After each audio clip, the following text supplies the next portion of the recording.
宇宙之主的气息。孩子，我代表星空巨兽联盟来接引你了。金角巨兽被丢去哪里了？绝地看似普通，可任凭怎么飞都只能在10万光年区域内行动。就看你能不能把握这次生的机会。让我们 Melanjutkan dari episode sebelumnya, setelah berhasil mendapatkan kepingan logam keempat di planet Dewa Pengrajin, Luo Feng justru terungkap. Penguasa planet itu langsung melempar tubuh Golden Horned Beast miliknya ke sebuah tempat terlarang di alam semesta. Namun, itu bukan tanpa alasan. Semua ini adalah ujian atas perintah Zuo Shanke. Di saat yang sama, tubuh asli Luo Feng, manusia bumi, masih berada di kapal dalam alam rahasia Yinfa. Ia masih bisa merasakan kesadaran miliknya yang terhubung dengan Golden Horned Beast, tapi anehnya ia tidak bisa melacak lokasinya sama sekali. Untuk pertama kalinya, Luo Feng benar-benar menyadari betapa luas dan misteriusnya alam semesta. Sementara itu, Golden Horned Beast muncul di sebuah ruang hampa yang tampak biasa. Namun, ada yang sangat janggal. Tidak ada riak ruang, tidak bisa terhubung ke virtual universe, bahkan koneksi ke God Kingdom pun terputus total. Seolah-olah dia terisolasi dari seluruh alam semesta. Selama lebih dari 1 tahun, Luo Feng terus terbang tanpa arah, hingga akhirnya ia memasuki sebuah sistem bintang dengan 3 planet aneh. Di sana, ia bertemu 3 Universe Overlord yang telah lama hilang selama puluhan ribu era. Begitu melihat Luo Feng, mereka langsung menyerang tanpa ragu. Tujuannya jelas, merebut harta karun di tubuhnya. Luo Feng sebenarnya ingin bertukar informasi, tapi niat baik itu langsung dibalas dengan niat membunuh. Tanpa pilihan, ia pun melawan. Dalam sekejap, ia mengaktifkan harta wilayah, Sungai 9 Raungan. Tekanan mengerikan langsung menekan pergerakan ketiga lawan. Melihat tidak bisa mendekat, mereka mencoba mundur. Namun, Luo Feng sudah mengunci satu target. Bajian Venerable. Pertarungan sengit pun terjadi. Dengan perlindungan armor puncak Jie-Jia, Luo Feng hampir tak bisa dilukai.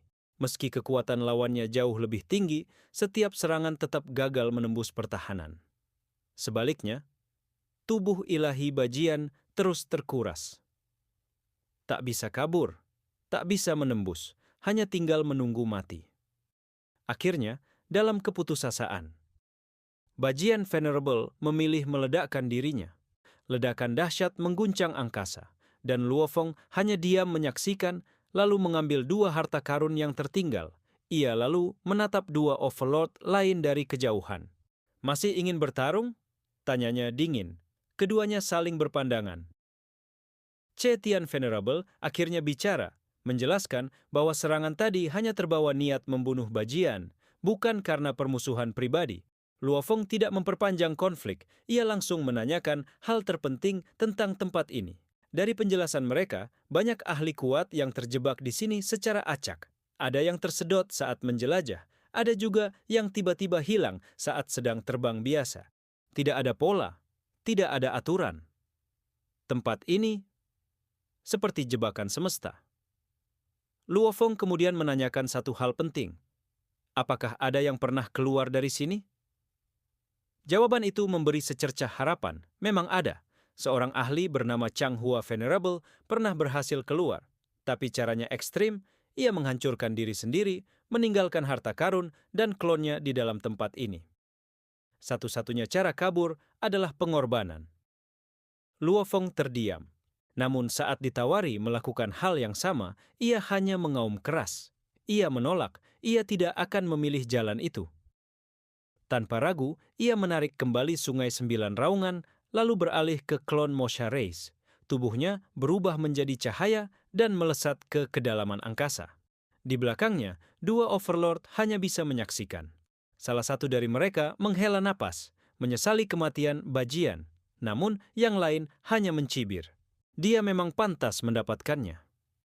Di tengah kesunyian, klon Mosha Luo Feng duduk bersila di atas meteorit, hanyut perlahan di ruang hampa. Tempat ini benar-benar terisolasi. Tak ada bantuan, tak ada jalan keluar. Bahkan Universe Overlord pun bisa mati perlahan di sini, jika lengah. Waktu berlalu. 2 bulan kemudian, di dalam God Kingdom, Di atas lautan tak berujung, tubuh asli Luo Feng akhirnya membuka mata. Setelah lebih dari 1 tahun, ia berhasil menyelesaikan bab 6 dan 7 dari Nine Tribulations Secret Technique. Kekuatannya kembali meningkat drastis. Sementara itu, klon Mosha masih terus mengembara. Hingga tiba-tiba, di depan, ruang angkasa bergetar. Gelombang riak muncul, berlapis-lapis. Meteorit yang ia tumpangi menembusnya tanpa hambatan. Namun, saat tubuhnya melewati riak itu, sebuah kekuatan tak terlihat menyapu seluruh tubuhnya, bahkan menembus World Ring dan menyentuh klon Golden Horned Beast. Rasa sakit tajam, seperti disayat pisau, langsung menjalar. Sesuatu telah bangkit di tempat terlarang ini. Saat benar-benar melewati riak ruang itu, tubuh klon Mosha Luo Feng langsung hancur hingga tersisa sekitar 30% saja. Belum sempat pulih dari keterkejutannya, pemandangan di depan matanya berubah total. Langit berbintang, yang tadi terlihat biasa, kini menjadi luar biasa indah. Jarak antar bintang sangat dekat. Planet-planet tersusun rapi, membentuk pola sempurna seperti ukiran hukum alam semesta. Bahkan, samar-samar terlihat jejak low pattern di dalamnya. Baru saat itu, Luo Feng menyadari, di dalam tempat terlarang ini, ternyata ada dunia lain yang tersembunyi. Ia melayang perlahan di atas meteorit, mendekati sebuah planet kuning tanah. Begitu menyapu dengan indera ilahi, ia langsung terpaku. Planet tanpa kehidupan itu dipenuhi star tier gold dalam jumlah yang mengerikan. Logam ini hanya lahir saat bintang raksasa runtuh menjadi lubang hitam. Disebut juga air mata bintang. Dan termasuk material tingkat G yang sangat langka. Yang lebih mengejutkan, hampir seluruh planet itu adalah tambang star tier gold. Bahkan bagi tubuh raksasa Golden Horned Beast, jumlah ini cukup untuk memulihkan kekuatan hingga sekitar 80%. Tanpa ragu, Luo Feng langsung beralih ke tubuh Golden Horned Beast dan terbang menuju planet itu.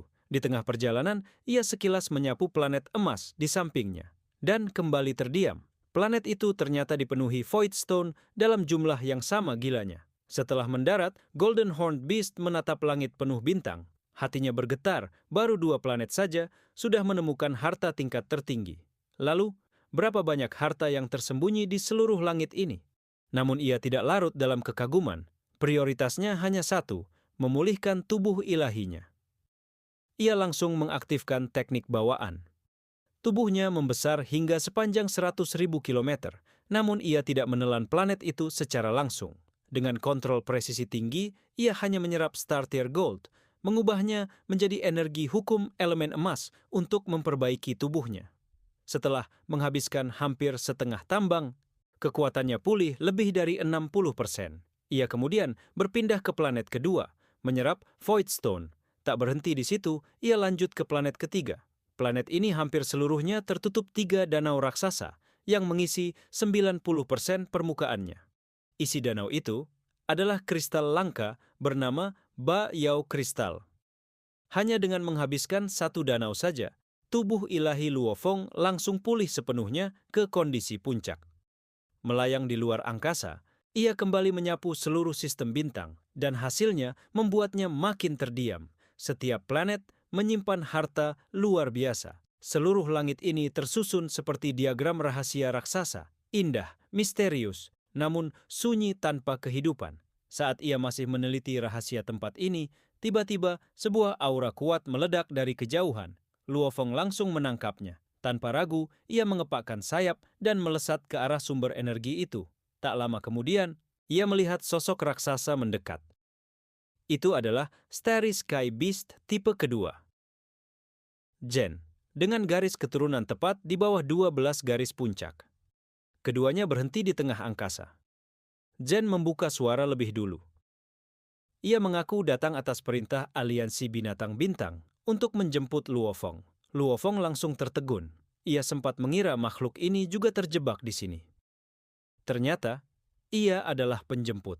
Dengan cepat, Luo Feng menanyakan asal-usul tempat ini. Dan jawaban yang ia dapatkan benar-benar mengejutkan. Tempat terlarang ini sebenarnya adalah wilayah suci milik leluhur tertinggi Starry Sky Beast. Sang leluhur, makhluk puncak alam semesta, telah mengubah hukum ruang di sini, membuatnya hampir sepenuhnya terpisah dari dunia luar. Hanya melalui wormhole, seseorang bisa berpindah masuk atau keluar. Wilayah ini terbagi menjadi dua bagian. Bagian luar adalah neraka, tempat para ahli terjebak tanpa jalan keluar. Sedangkan yang baru dimasuki Luofeng adalah bagian dalam, tempat khusus untuk menyimpan dan membudidayakan harta langka. Hanya ras Starry Sky Beast yang bisa menembus penghalang riak ruang itu. Ras lain akan hancur sebelum menyadarinya. Jen juga menjelaskan satu hal penting. Di setiap sistem bintang di tempat ini, ada satu planet yang menyimpan wormhole. Semua itu adalah ciptaan langsung sang leluhur. Setelah menjelaskan semuanya, Zen langsung mendesak Luofeng. Para eksistensi tertinggi sedang menunggunya. Mereka pun menuju planet yang menyimpan wormhole. Setelah mengecilkan tubuh, keduanya menembus inti planet dan memasuki pusaran ruang yang stabil. Saat keluar dari wormhole, pemandangan di depan mereka membuat Luofeng benar-benar terdiam. Di hamparan angkasa luas, terdapat tak terhitung jumlah wormhole, tersebar seperti bintang, dan di pusat semuanya berdiri sebuah gunung raksasa berwarna hitam pekat. Tingginya mencapai beberapa tahun cahaya. Inilah Gunung Dewa Bintang. Tempat suci Starry Sky Beast. Zen menjelaskan dengan suara berat. Di sanalah para Universe Master dan leluhur tinggal. Tempat itu menyimpan harta, warisan, bahkan terhubung dengan dunia khusus milik ras mereka. Namun, ada satu hal yang paling penting. Gunung itu mampu mengungkap kebenaran. Siapapun yang datang akan diuji. Bahkan jika ada makhluk asing yang merebut tubuh Starry Sky Beast, di sana semuanya akan terbongkar tanpa sisa. Mendengar itu, hati Luofeng langsung bergetar. Perasaan tidak enak muncul begitu saja. Gawat, batinnya. Tak lama kemudian, belasan Golden Horned Beast dengan aura setingkat Universe Venerable terbang keluar dari Gunung Dewa Bintang. Ini pertama kalinya setelah puluhan ribu tahun menjelajah alam semesta. Luofeng melihat sesama rasnya. Begitu mendekat, mereka langsung menyambutnya dengan hangat, menyapa, dan menyambutnya sebagai saudara yang akhirnya pulang. Jen pun menyelesaikan tugasnya, lalu pergi. Sementara itu, belasan Golden Horned Beast lainnya mengelilingi Luofeng, memperkenalkan diri satu persatu. Luofeng pun menanggapi dengan tenang. Ia menggunakan nama Jin Feng Venerable. Suasana terasa hangat. Sebagian besar dari mereka pernah hidup sendirian di alam semesta. Karena itu, mereka sangat tulus menyambut Luofeng. Tak lama kemudian, mereka membawa Luofeng menuju Gunung Dewa Bintang. Di tengah perjalanan, Luofeng bertanya, "Siapa Universe Master yang ingin menemuinya?" Jawabannya membuatnya sedikit terkejut. Ia akan bertemu dua sosok sekaligus, penguasa tanduk emas dan penguasa Xuanmi. Luofeng terdiam sejenak. Ia mengira setiap garis keturunan puncak hanya memiliki satu Universe Master. Ternyata, garis Golden Horned Beast memiliki dua. Para sesama rasnya menjelaskan dengan bangga. Penguasa tanduk emas adalah yang tertua. Sementara penguasa Xuanmi adalah sosok baru yang menembus level itu sekitar 1000 era lalu. Karena itulah, garis mereka berdiri di puncak di antara 12 garis keturunan tertinggi. Tak lama, mereka tiba. Di depan mereka berdiri sebuah istana raksasa dipenuhi ukiran Golden Horned Beast. Besarnya mencapai ratusan juta kilometer. Dan ternyata itu sendiri adalah harta tipe istana terbang begitu memasuki istana. Sebuah suara berat menggema dari dalam, meminta Luofeng masuk sendirian. Suara itu membuat darahnya bergetar. Ia tahu, itulah suara penguasa tanduk emas. Luofeng melangkah masuk ke aula utama. Di sana, dua sosok agung duduk di tempat tertinggi. Aura mereka luas seperti alam semesta. Ia langsung menunduk hormat. Tak lama, semua Venerable diminta keluar. Di dalam aula, hanya tersisa Luofeng dan dua Universe Master. Keduanya memandang Luofeng dengan penuh penghargaan. Mereka memuji bakatnya. Seorang diri mengembara, namun mampu memiliki tubuh ilahi setingkat Universe Overlord. Itu bukan hal biasa. Mereka bahkan mengatakan mereka telah berdiskusi dengan para Universe Master lain dan memutuskan untuk memberikan pelatihan khusus kepada Luofeng dengan dukungan penuh dari aliansi. Ia memiliki peluang besar untuk menembus level Universe Master. Jika itu terjadi, garis Golden Horned Beast akan memiliki 3 Universe Master. Penguasa tanduk emas juga menjelaskan, di Gunung Dewa Bintang terdapat tak terhitung warisan dan harta. Mulai dari peningkatan garis keturunan, teknik penguat tubuh ilahi, hingga rahasia penguatan jiwa. Bahkan, warisan dari organisasi dewa leluhur hingga warisan dewa binatang pun tersedia. Namun semua itu masih kalah dibanding warisan inti milik aliansi mereka. Tiba-tiba, kedua Universe Master itu saling berpandangan. Percakapan mereka berhenti. Tak lama, penguasa tanduk emas berkata pelan, "Sang leluhur ingin menemuimu secara langsung." Luo Feng langsung dibawa menuju puncak Gunung Dewa Bintang. Di sana, ia akhirnya bertemu sosok tertinggi, sang leluhur.